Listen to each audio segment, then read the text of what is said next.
Hello. Hi. Hi. I hear someone. I don't see you though. There you are. Hi. How do you say your first name? Dejana. Dejana. How are you today? I'm good. How are you? Not too bad. Where do you live? Where are you from? I'm from Stroudsburg, Pennsylvania. Okay. Very good. And what interests you in psychology? Just helping other people, honestly. That's like the biggest thing. Are you like the helper of your friend group? Like people come to you with their Yeah. troubles? So are you thinking of a career like a therapy type of route? Yeah, I plan to go into some type of like therapy or counseling. Very good. That is really common in our psych majors. And I'm going to wait for some other people to be in the room and then I'll kind of do the official presentation. But I would say the majority of our students do therapy and counseling. So I'll kind of talk a little bit about courses that we have to prepare for that and a special program called Mental Health Intervention Specialization too. Okay. So have you been able to visit Misericordia before, or is this your first time like talking with us? Yeah, this is my first time. And how is the college search going for you? I'm pretty good. I have it narrowed down to 6 colleges, and I'm actually going to start applying in like a week or two. Good for you. That's great. And is there anything in particular you're looking for in your colleges? Not really. I just want to stay like close to home and just be sure that I can get the education that I'm looking for. Yeah. Did you do the thing where like you did like a little circle on your map of like schools within a certain distance, like an hour or 2 hours? Yeah, I narrowed it down to like really close. And it's funny because I grew up in New Jersey originally, and like there's just the Pennsylvania, New Jersey area and New York have so many colleges. Like there's tons to even like look at in these areas. Yeah, it's kind of overwhelming at first, but you figure it out. And how is your senior year going? Like what's happening with your school this year? I'm actually full like remote, so it's kind of like this, like doing Zooms during the day and then just like getting homework and doing that, but it's actually not that difficult. Yeah, I have a 13-year-old son and he is fully online too. And it's interesting because I'm teaching fully online through Zoom. And so some of my classes are kind of what you described. Like I meet with the students live once a week, and then the other parts of the week, they are listening to like recordings of my lectures or they're doing assignments or activities and things like that. So it's kind of like a hybrid situation. So this is my first time not having students in front of me in a room. So it's been really interesting to try and build community and still have a lot of interaction and build relationships with my students, even though we're doing it remotely too. It's difficult to adapt to. Yeah, how have you felt in terms of um, your relationships with your friends and your teachers? Like, do you still feel like it's not the same? It's like it is very different. Like you can't make those same connections anymore. And like my teachers are a lot different this year. I only have one teacher that's the same from last year, so they don't like really know me. But I mean, I feel that they're still like giving off the same personality that they would in the classroom. So I still feel like I have like a good like idea of who they are as a person, but it is really different. Yeah, well, that's good that they're at least trying to kind of replicate what they would typically do.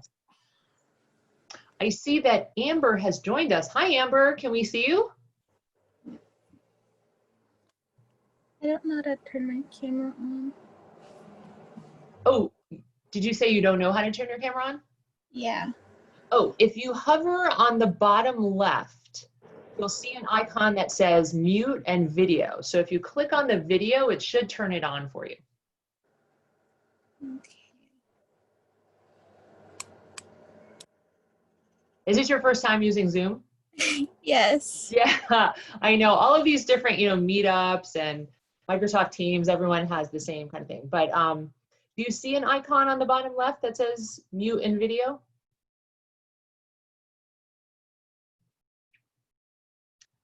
Hello, you did it. Awesome. Actually, Zoom is super easy, but it just takes some getting used to. So Amber, where are you from? Pennsylvania and Luzerne. Oh, Luzerne. Okay, so you're like right up the road from us. Yeah. Yeah, well, welcome. And Amber, are you signed on twice? I see your name like. Yeah, I don't know how to get rid of it. Oh, okay. So if you guys, sometimes when I've taught on Zoom, students don't know how to leave the session. So they go like this, like they don't know how to leave. So if at any point you need to leave, on the bottom right, there's a box that should say leave, like when we're wrapping up, or if for some reason you need to leave early. So now I only see you there once. So there you go. So Amber, what interests you in psychology? I always wanted to do it since I was 9 or 10. That was like the stamp. Because I always wanted to help people. I always wanted to help my friends and help other people that were struggling. And they would always come to me when they needed to let something off and rant. So I would help them, and I was like, I should probably do this and help other people that need help. So I think that's why I chose psychology, and my mom chose psychology. So I think that was my main reason. So it sounds like you're kind of like a motherly figure to your friends. Yeah. Even at the age of 9 and 10. And is there a certain population, and Dejana, this is for you too, is there a certain population that you would want to work with, like kids, adolescents, adults, or any particular conditions? What are you doing?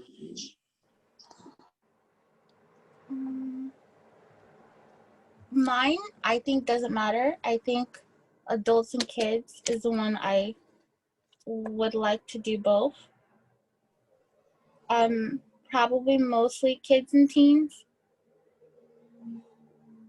So it sounds like you might want to be a generalist, but specialize a little bit in youth, like like kids and adults. Dejana, how about you? I have the same idea, like focusing kind of like more on children. I'd actually focus more on like children and teens. I'd like to help like adults too, but that'd be probably like the area that I work in the most. Yeah, well, you're going to see in our curriculum that I'm going to show you guys that we have some choices that you get to make. We try and give our majors a lot of choice. So there's some courses where you'll pick whether you want to do a child and adolescent focus for the course or an adult focus for the course. So it's kind of helpful to kind of maybe start to think about what populations or age ranges you might want to work with. I see Doreen. Doreen, are you here? I can't see you or hear you, but I see your name.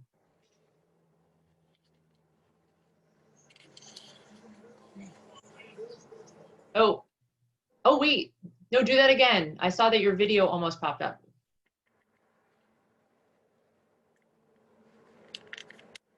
Oh, do you guys know there's also a chat box? Hi, I'm here with my son, Colin. We've been joining the virtual open house. I just have a question for you. We had asked earlier, as far as coming away with the doctorate of psychology, what are your placement rates to continue on for graduate programs? That is a great question. And are you sticking around for this panel, Colin? We will. Doreen? Yes. Okay. I will. I'm going to talk about graduate school and how we help students get into graduate school. So do you mind if I address that a little bit later? Sure, that's not a problem. Thank you. Sure. Do you guys feel comfortable turning your video on so I can see you? We can. I have the virtual background, so I apologize. We're doing a lot of Zoom conferencing this day at school. I love the Zoom backgrounds. We have a faculty member. Hi, are you Colin? Yeah, Hi, nice to meet you. nice to meet you. The Zoom backgrounds are amazing. I have a colleague that changes it every like 5 minutes, and I haven't figured out how to do that, which is why you're looking at my chair and my lamp, because my backgrounds always get like sparkly and kind of weird. So, okay, well, there might be some other people joining us. I don't know what session came before, but I'm going to, since 3 of you guys are here, I'm going to start to share my screen and take you guys through a picture of our department. So we're going to talk about who's in our department, how did we build our curriculum, what is it based on, what courses you would take as a psych major.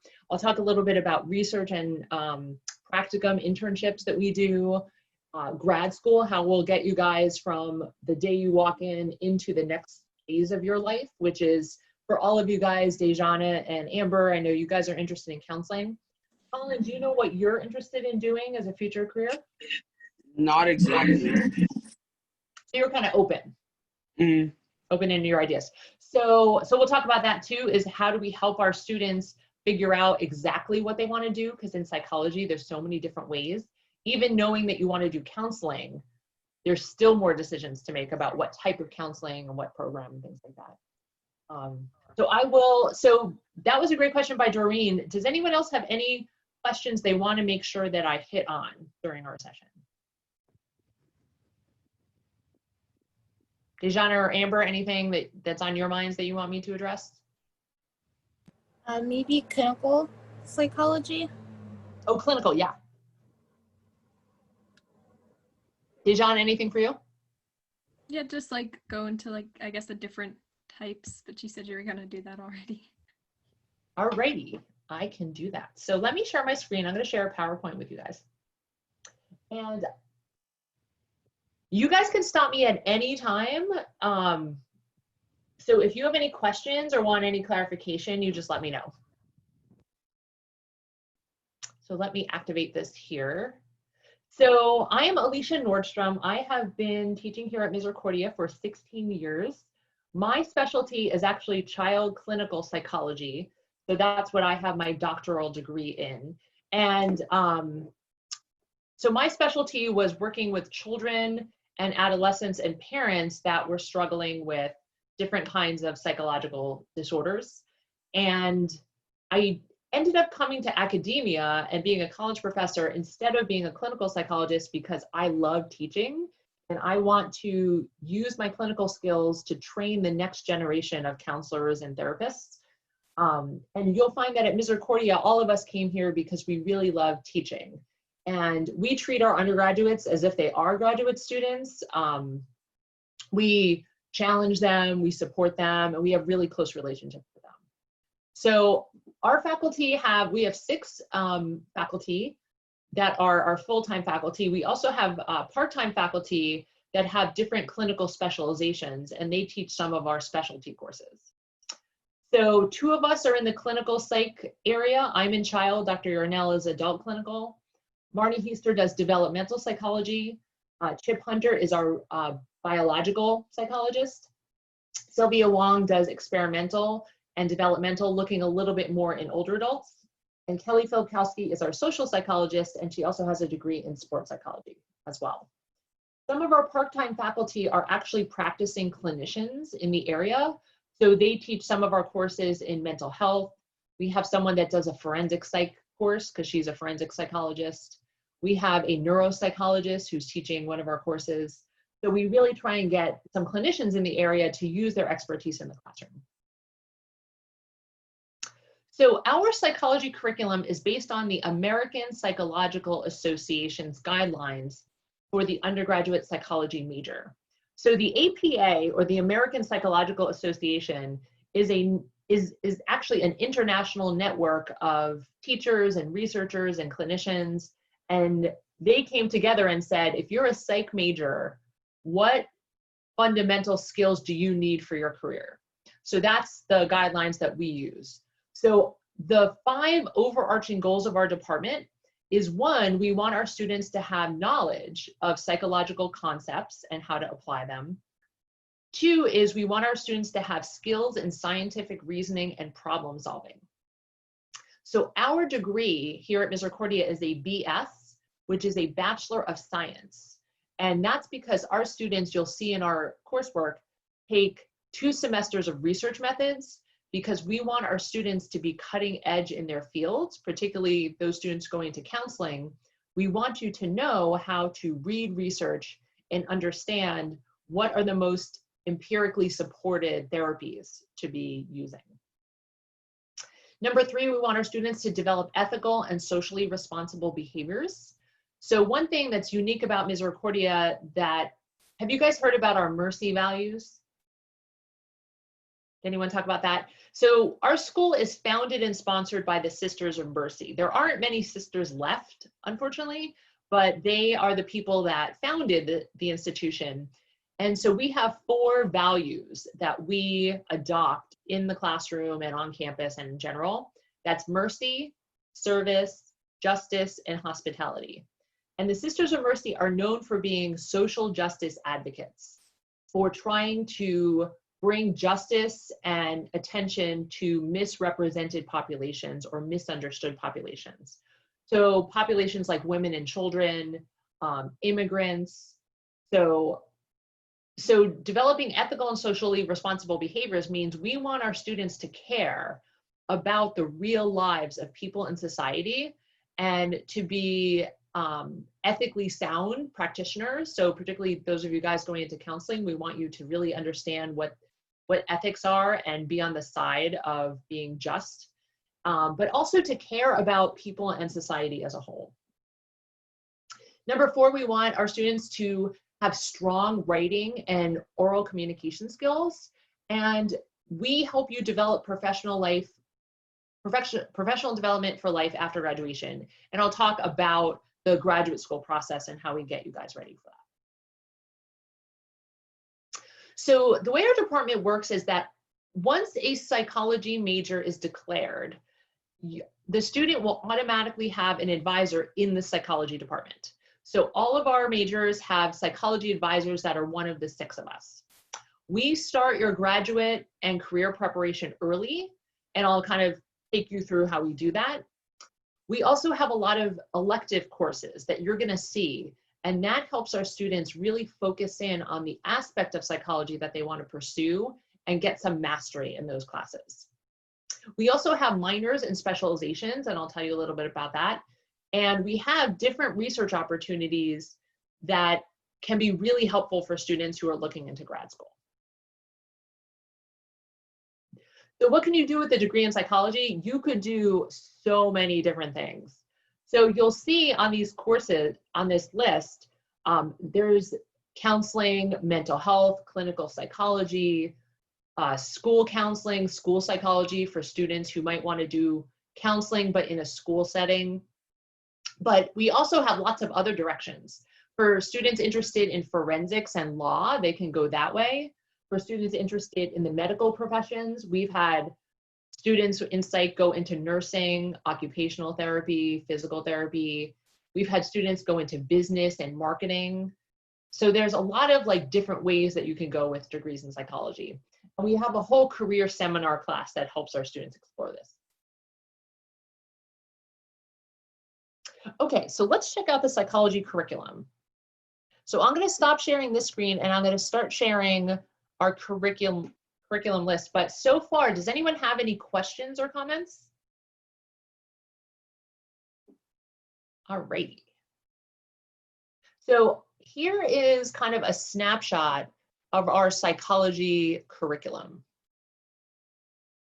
So I'm going to start in the top left corner where it says foundational psychology classes. So the introductory seminar and career seminar, I'll talk a little bit about those shortly. Those are 2 of our classes that help our students figure out their direction. I mentioned that our students take a research methods and an advanced research methods class so that they really understand how the research process works. And what's really fun is that in advanced research methods, students will break up into groups and conduct their own research project from beginning to end. So the students will pick a topic of interest, they'll develop a method, they'll collect their data, analyze their data using SPSS, which is a statistics program, and then they present their results at a campus poster fair at the end of the semester. So This is a really, really fun class because students get to do the research process hands-on, but on a question that they're really interested in looking at. Our students also take practicum or independent research. And practicum is a class where students do 100 hours in a community setting of their choice. So for the students interested in counseling, you can shadow a college counselor, mental health counselors, clinical psychologists in inpatient settings. So you can kind of shadow and audition and see what is the counseling life really like. But we also have students do other placements too, like in schools or nursing homes or human resources. For those of you guys interested in forensics, we also have students who have shadowed in the local prison or in the probation system as well. And cultural minorities is really important because culture plays a significant role in who people are. And so we want our students to really understand how culture plays a role in all of our lives. So that's sort of a set of courses that all of our psych majors take. If we go down below, we get the biological and cognitive psychology courses. So this is all about the brain. So, oh yeah, it's not showing on your screen. What's that? It's not showing on your screen. It's just the home page. Oh, sorry. Thank you for telling me. Sometimes if I click something, it goes like really weird. Is it back? Awesome, thank you for letting me know. So in the biological and cognitive psych area, you're gonna focus a lot on the brain from a neurological perspective. So what are the different parts of the brain? How do they affect different parts of the body, emotions, behaviors, memory, attention, things like that. And then you'll also take a course in cognitive psychology, which is how we think, reason, make judgments. And then you'll pick one elective from that list. So I will say that one really popular elective is psychopharmacology, which is a fancy word for medications that we use for psychological disorders. So for Dejana and Amber, that might be a really good course for people that want to be a therapist in the future. So in the middle section, we have social and developmental psychology. So this is where knowing the population you want to work with might be helpful. So if you're interested in children, you would take child and adolescent psychology. If you're interested in adults, you would do the adult development and aging. You would also take a course in social psychology, which is one of my favorites. I'm going to talk a little bit about stereotypes and prejudice and a research project I'm working on. And then you can pick one elective from this list, and you can see that there's a wide variety here. So if you're interested in adolescence, we have a seminar just focused on adolescence. If you're interested in sports psych, we have that, health psychology, gender studies. So there's lots of different ways that you can kind of specialize. On the right-hand side is our clinical and counseling psych area. So once again, if you're interested in adults, you would take psychopathology, which is disorders of adults, or child psychopathology, which is disorders of children and adolescents.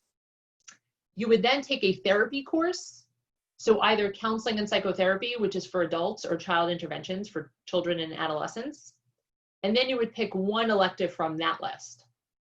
And you can see if you have particular interests, like if you're interested in forensics or trauma or autism, you can specialize in those types of things. So what I've just described to you are the major requirements in the psychology classes.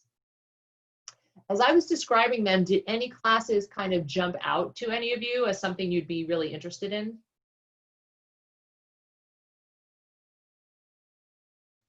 I like the idea of child psychopathology.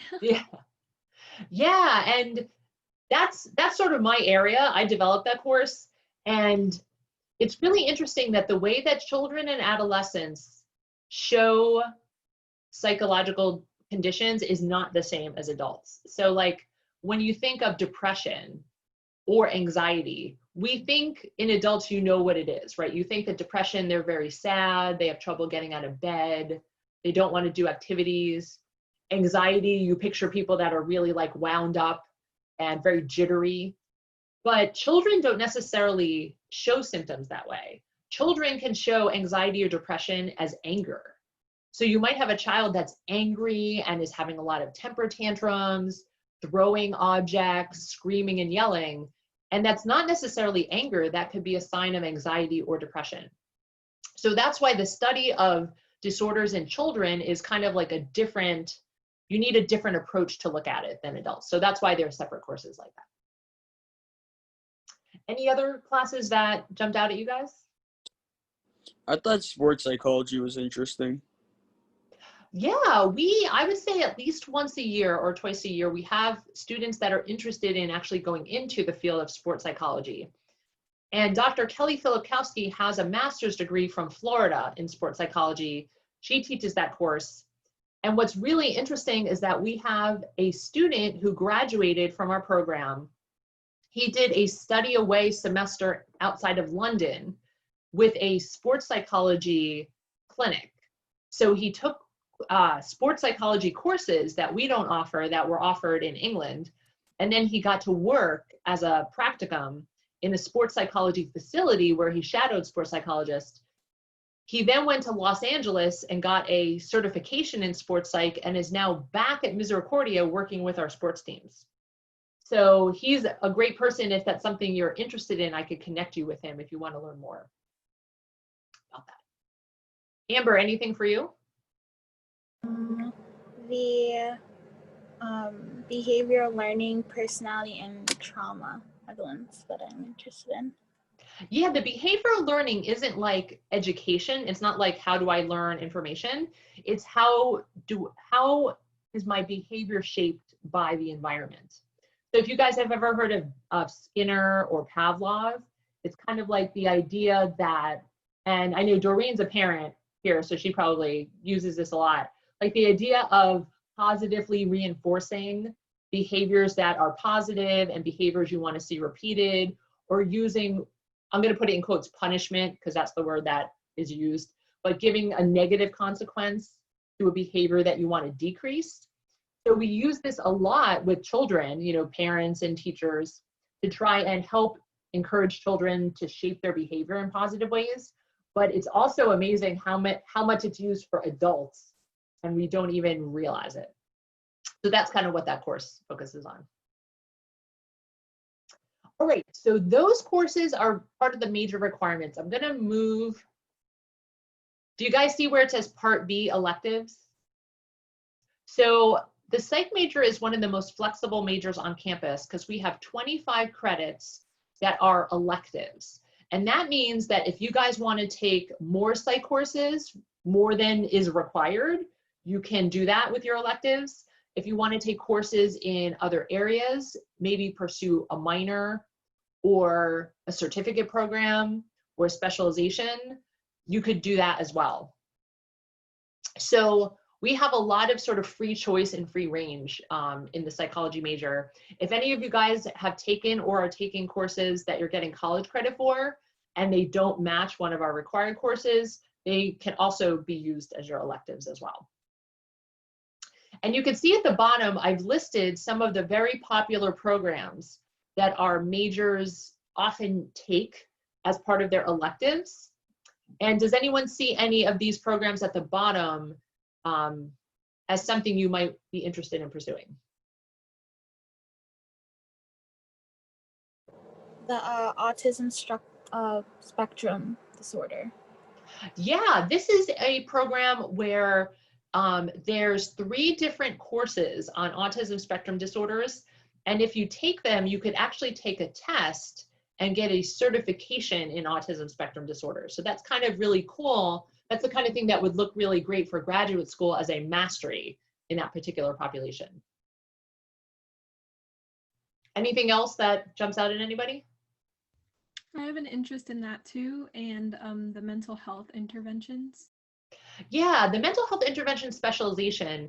A specialization is actually a theme inside of your major. So if you were to declare that, you would pick either a child focus or an adult focus, and you would take a set of 5 courses within the psych major that focus on mental health interventions. So the courses cover how you diagnose disorders, how you use surveys, tests, and measures to understand disorders, typical development, abnormal development, disorders, and therapy. So that's kind of like what the sequence looks like. And this is super popular with our majors. I would say like 75% of our majors typically do that. Anything else that interests anybody? And these are just examples. There are more minors as well. So I didn't put it on here, but if you had like a big interest in like history or philosophy or, you know, things like that, or business, you can certainly do those as well. So do you guys have, before I continue the PowerPoint, do you guys have any other questions about the courses and the required courses? Is there a way to like, could you mix and match kind of course requirements? So like, let's say cognitive psychology, and then adding that into like another course, like focusing on child psychology, I guess. Oh, meaning like, can you do both? Is that what you were wondering? Yeah. Yeah, absolutely. So our psych majors, you could take whatever combination of courses that you want. So the cognitive psych you have to take, but then you could also take child psychopathology or adult psychopathology. And yeah, and I think that's because our majors are so broad, like in terms of what you could do with psych. We want our students to take the best types of courses that will get you to where you want to go. That's a great question.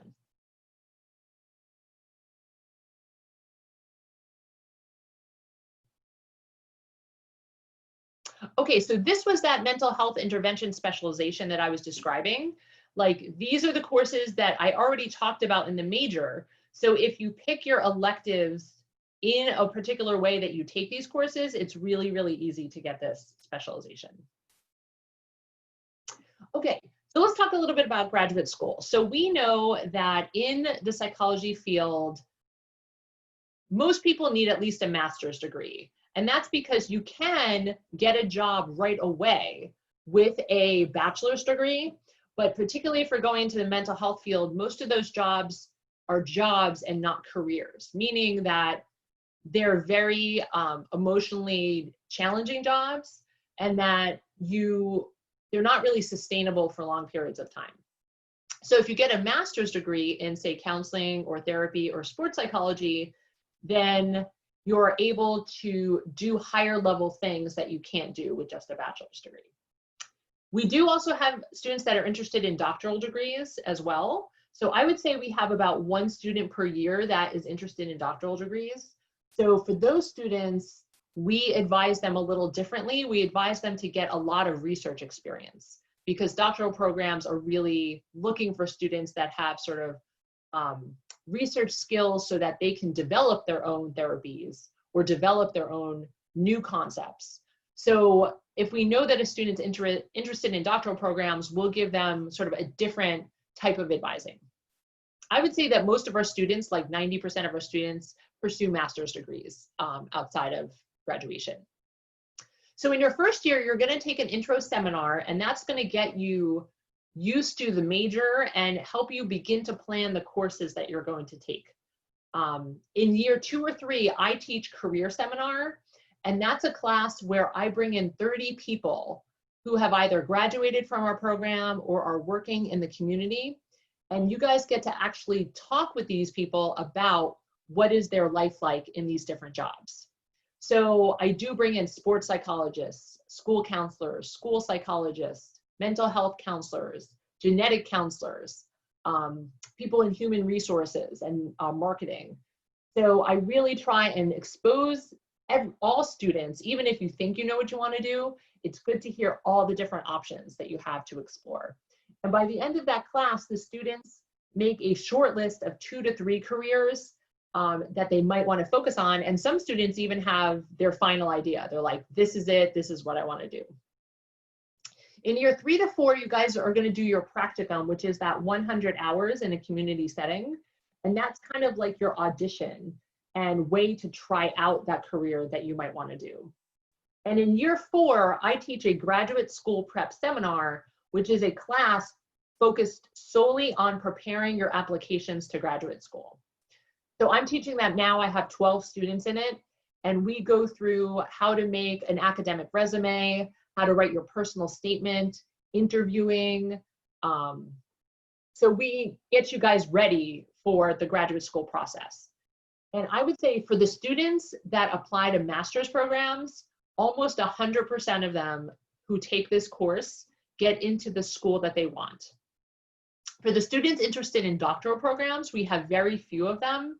Most of them pursue the master's, but we have had students also have success in doctoral programs as long as they get the research experiences that they need along the way.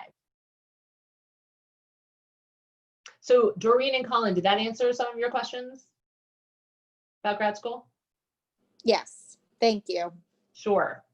So here are some examples of graduate school programs that our students have gone to. You can see that our students go to really excellent graduate schools in a variety of settings, in a variety of states. We do, of course, I didn't put on here, but we have a lot of students go to Marywood and Scranton for anyone who does want to stay locally. But we also have students, go to different states as well. So we take this very seriously, and we really try and get our students to have a portfolio in terms of research that looks really strong, clinical, counseling, school, community experiences on their practicum that looks really strong, and their coursework that looks really strong. So that's kind of like how we get our students ready. So in terms of research, I mentioned that our students are going to take a 3-semester sequence. So they're going to take research methods, advanced research methods, and statistics. But for students who are serious about grad school, particularly anyone that wants a doctorate, we have other options as well. So we have students that do independent studies and will present their results at a research conference. We have students that work on faculty-driven projects. So for example, I'm teaching a course that has 7 students who are my research assistants. And it's a study looking at fear of failure and motivation in college students. And the students are going to be submitting posters to present at the Eastern Psychological Association conference in March. So when I designed this course this fall, my end goal is to have the students presenting at conferences. We also have a summer research fellowship. It's called SURF. And this would be a really cool program for students that want to get research experience during the summer. So you would apply to the program, and if you're selected, you get a $4,000 stipend to work 40 hours a week for 10 weeks during the summer on a faculty research project. And usually at the end of that, our students also present at conferences as well. So I did that a few years ago where I had 3 students do the fellowship program, and one of them ended up presenting at an international conference for that. So that's kind of really exciting. We also have student research grants. So if students before COVID we used to travel for conferences, they can get funding to travel for the conferences or for any materials that they need for their project as well. So here are some of the research interests of our faculty. So the first 3 are things that I focus on. So if anyone's interested, I could tell you later about a project called the Voices Project, where I look at stereotypes and prejudice in college students and ways that we can try and decrease that. I also look at how students adjust to college and how they cope with stress. And this is the study Motivation and Fear of Failure that I'm currently looking into.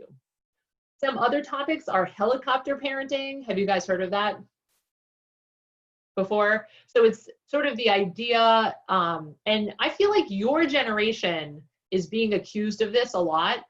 The idea that parents help their kids so much that their kids are not used to doing anything for themselves.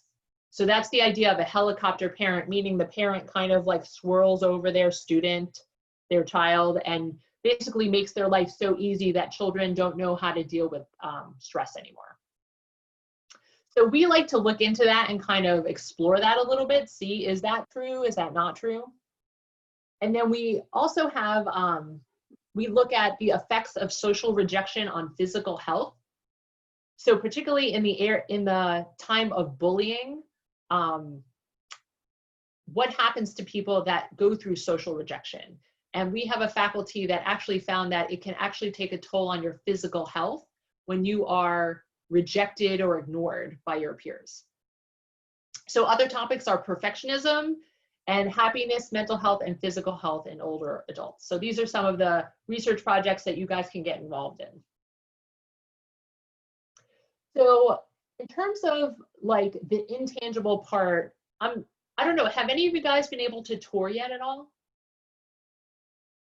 Take a tour? So we are open for tours. So you guys are welcome to come and take tours. We also have a brand new science building that just opened. But what I'll tell you is that I have taught at many different institutions. Like I've taught at Penn State, I've taught at University of Rochester, I've taught, and then here at Misericordia. And we have a family atmosphere here. So all the faculty in the psychology department, we are like a family together. We support each other and we love our students. So that's why we're at Misericordia, because we love teaching undergraduate students. We are passionate about psychology. We love what we do. And we have small class sizes. The largest class size you guys will have is 30 students. And in the upper level classes, you'll have 15 students. So you will get to know your professors. You'll get to know the other students in the classes. And the classes are very engaging and interactive. So we don't just like talk at you. We make it very engaging because we want to learn from you as well.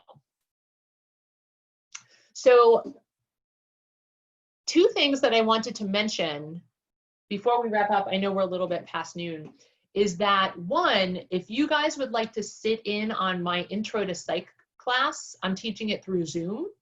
I've had high school students, I've had about 8 of them so far sit in. I'm happy to have you guys come in for a virtual class with me if you're interested. And also this Wednesday, I'm going to have a meeting between our psych majors and high school students. So I won't be there. It's just a discussion between you guys and them. So if you're interested, I was going to do it this Wednesday at 3 o'clock, and I'm happy to send you guys the Zoom link and have you participate. So would anyone be interested in either of those things? I could take your name down and make sure I have you on my list.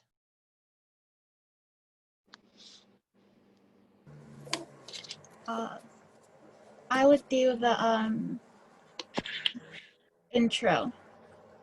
Okay, the virtual class? Yeah. You got it. I'd be interested in the virtual class too, the intro. And depending on whenever sitting into your classes, I have school too, but depending on whenever that is, just let me know and I'll see if I can make it. Yeah, that's a good question. My class, I have a class on Mondays from 2:15 to 3:05 and a class from 3:25 to 4:15. Yeah, that'd be fine. So either one? Either one would be okay. Thank you. Amber, how about you? When are you free on a Monday? Anytime. Oh, so you're free for either one too. Yeah. Colin, are you interested in any of these? I might be able to go to the intro class. Okay. Would you want the 2:15 or the 3:25? Monday? Yeah, so the 2:15. The 2:15 would probably work. Okay, so it seems like the 2:15 works for all of you guys. Some upcoming topics that we could do is, I have a class coming up, this would be in a few weeks, on social psychology, where we would look at stereotypes and prejudice and conformity, things like that. Or if you guys are interested in psych disorders, I could have you come to that class. I like them both. I think I'll do the first one. Okay, the social psych one. So how is October 26th, Amber, for you? Good. All right, Dejana, what would you like? I'd be interested in the psych disorders one. Okay.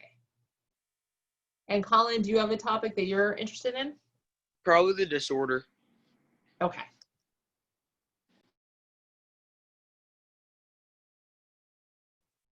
Alrighty. So I have you guys down. So what I'll do is I'll keep in touch with you guys and check in a little bit beforehand.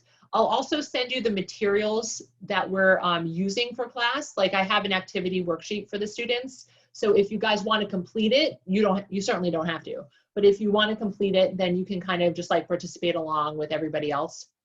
There's only 15 students in the class, so, and they're super nice, and we've had high school students come in, so you guys like don't feel intimidated at all. So is anyone interested in speaking with our current psychology majors, or does that seem like really scary? I'd be interested in it.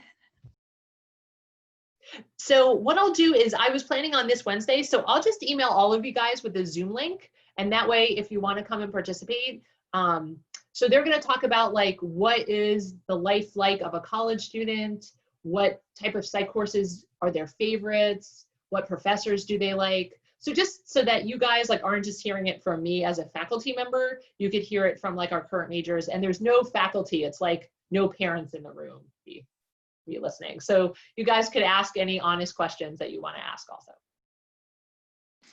Okay. The only thing is I have a SAT on Wednesday for Holy Redeemer during the time. Colin, good for you. You're taking the SAT? Mm. So what I'll probably do is do another round of it. So this will probably be like, they'll do it once, but I'll probably have them do it again for students that can't make it as well. So I'll keep you posted on that. School-based SAT. Okay. Thank you. And good luck on the SAT. Thank you. I'm sure you'll feel so much better after you take it. I took 2 so far, so this will be my 3rd. Oh boy, boy. Well, throw yourself a party if this is the last one. Hopefully. So what other questions can I answer for you guys? Anything else about either Misericordia or psychology in general or college in general? Can you expand more on the research part? Oh yeah. Like in what way? What do they do exactly? What projects do they do?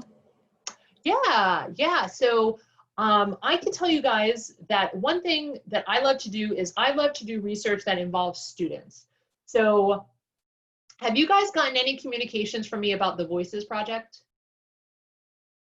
at all? So I'm really interested, research always starts with like a question about human behavior. So I'm really interested in why do people dislike other people that they've never met before? So for me, that's kind of what stereotypes and prejudice are about, is like, why do I hate Steelers fans when I've never met like these people? But why do I inherently dislike them? Or why do I inherently dislike this person because they're this religion when I've never actually met a person that's that religion? So my idea was to take someone that has a stereotype or a prejudice towards another person and have them meet that person and do an interview with them and write a story of that person's life as if the student were that person, to kind of take that person's identity. So I called it the Voices Project because the idea was like, I am going to take the voice of another person and become them and understand what their life is like. So in 2009, I had students in my Intro to Psych class interview people of different races, ethnicities, religions, social classes, sexual orientations, and health conditions. And the students interviewed someone that they told me that they had a negative attitude about, and then met with the person, interviewed them, and wrote a story of their life. And what I found was that this actually reduced racism in the students who interviewed people of different races, but also in all of the students in the class. So once I had these stories that were written, I kind of felt like more people needed to hear them to sort of educate people on what is the real life like of people in these different social groups. So a team of faculty members and I put together these stories into a staged reading program, and we read these stories out loud. So 2 years later, I did the same project on people with physical disabilities. So like deafness, blindness, stroke, spinal cord injury, cerebral palsy. And the students did the same thing where they interviewed people, wrote a story, and then this time we took the stories and they were recorded on our local PBS station and aired on, for those of you guys like Amber, WVIA, if you're in this area, it was aired on TV on our local PBS station. I did the project again in 2016 on mental health. So this time I had 50 students interview people with every health condition, mental health condition you can think of. Schizophrenia, bipolar disorder, alcoholism, substance abuse, autism, ADHD, Tourette's, anxiety, depression. And the students did the same thing. They interviewed somebody with those conditions or a family member. They wrote the stories, and then we did an actual full-out theatrical production of the stories. And that ended up actually going to be performed in New York City with a professional director and a professional actor. So if any of you guys are interested in watching any of the programs to actually see the real stories, particularly the mental health stories, I can share that with you guys because we have them recorded. But in terms of research, I had psychology students helping me with all aspects of this project. So I collected data to find out, does listening and hearing real people's stories actually reduce stereotypes and prejudice towards people? And so students worked as my research assistants to put surveys together, to give out this, distribute the surveys, do data entry with the surveys, help me score the surveys, analyze the surveys, and then help present some of the information from the surveys. So that would be sort of like one really tangible example of how students get involved in faculty research in all different ways. So would you guys be interested in seeing any of the programs with the stories? All right, so I will email that to you guys. And what's amazing is when you watch the program, the stories are literally written mostly by first semester college students. Like the actual words coming out of the mouth of the actors, these were the stories written by actual college students. And just to let you guys know, are all of you guys seniors this year? So if you are entering Misericordia in the fall, I'm actually doing the next Voices project. And do you guys have a guess of what group in society really needs to be heard right now?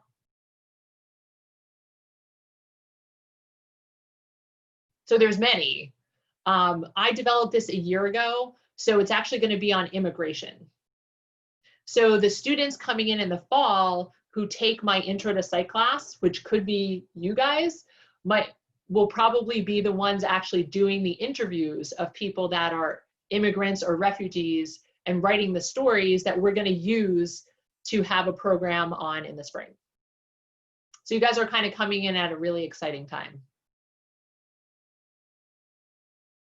So Amber, that's a long answer to just one way that students get involved in research. Dejana, did you have a question? I was just gonna ask, I actually have two questions. What do you think about like the area where Misericordia is? Because I don't know it, so I've never been there.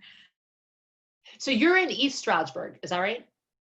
So is East Stroudsburg, I've only driven through there like to the outlets, which probably doesn't really count.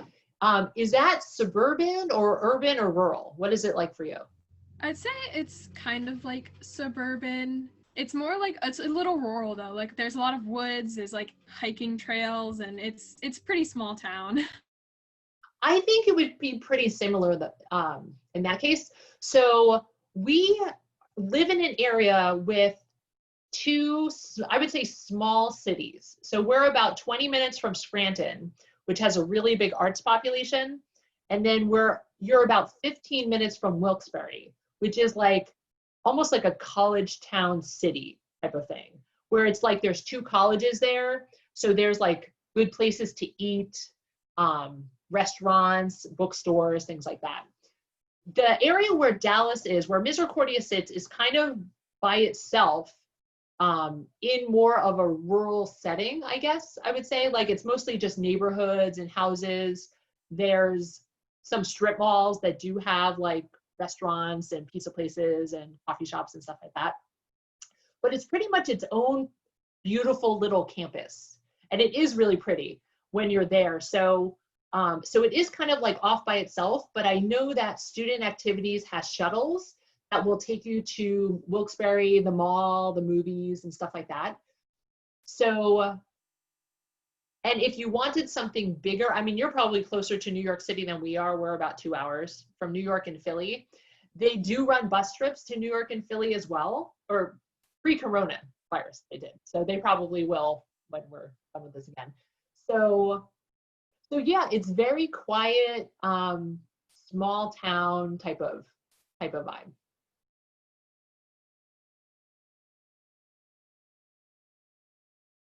Other questions that you guys have of anything that I could help you with as you're looking for colleges?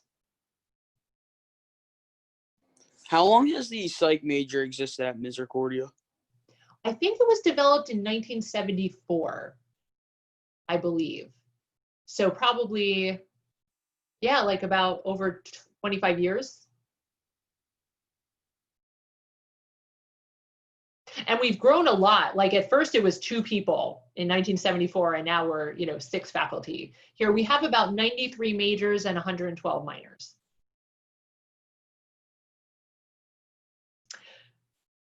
Anything else that I could help you guys with? What do you think about like available opportunities for like Misericordia for, I guess specifically like psych majors? So opportunities, do you mean like internship practicum type of? Yeah, so like internships, just like in general, so like research opportunities, which you kind of went in depth about already. Yeah, so I would say the research opportunities, you're definitely going to do the advanced research methods where you do your own projects. So it's a minimum of 1. The class that I was describing where I have 7 students working on a project with me is called Research Group. We try and offer that about every other year so that students who want that kind of experience as a research assistant can get that. You could do independent research, or you could do that SURF program in the summer if you wanted to do your own project.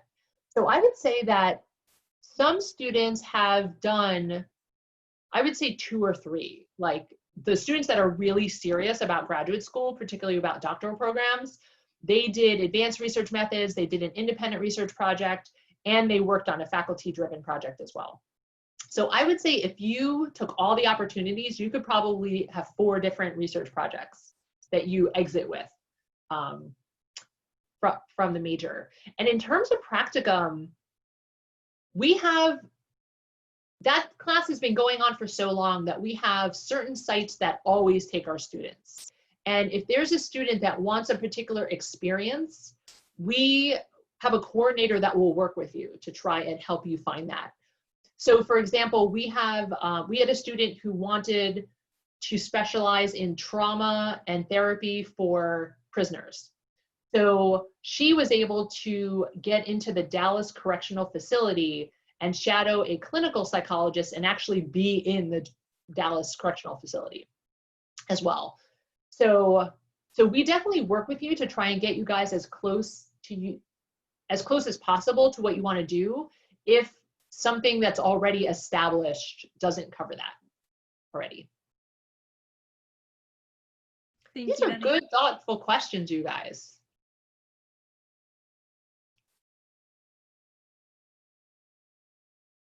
I like how Colin's representing for Holy Redeemer with his background. Colin, did you know that we actually did a service learning project in one of my classes where my students came to Holy Redeemer and did a stress reduction workshop? No. Yeah, I think that was 2 years ago that, so we do something called service learning, which is like when you take the learning outside of the classroom and try and go into the community and meet a community need. So students in my child interventions class developed a stress reduction workshop for high school students. That was 2 hours. And Holy Redeemer was one of the schools that they went to. So we were in your library and the students presented, but then there were some active parts where students had to do like progressive muscle relaxation. So the Holy Redeemer students were literally laying on the floor doing like progressive muscle relaxation. That's when you tighten and loosen like your muscles. So it was really fun. The students were very nice there. So I will keep in touch with you guys.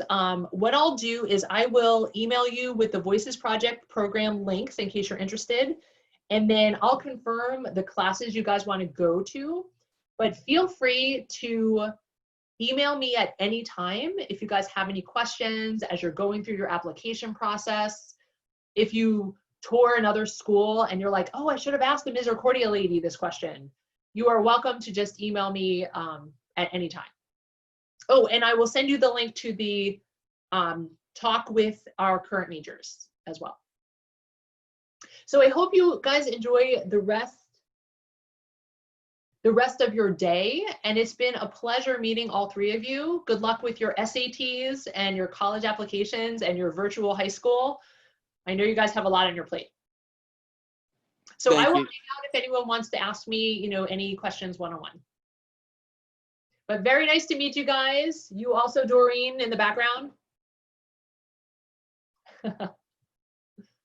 So take care, you guys. In order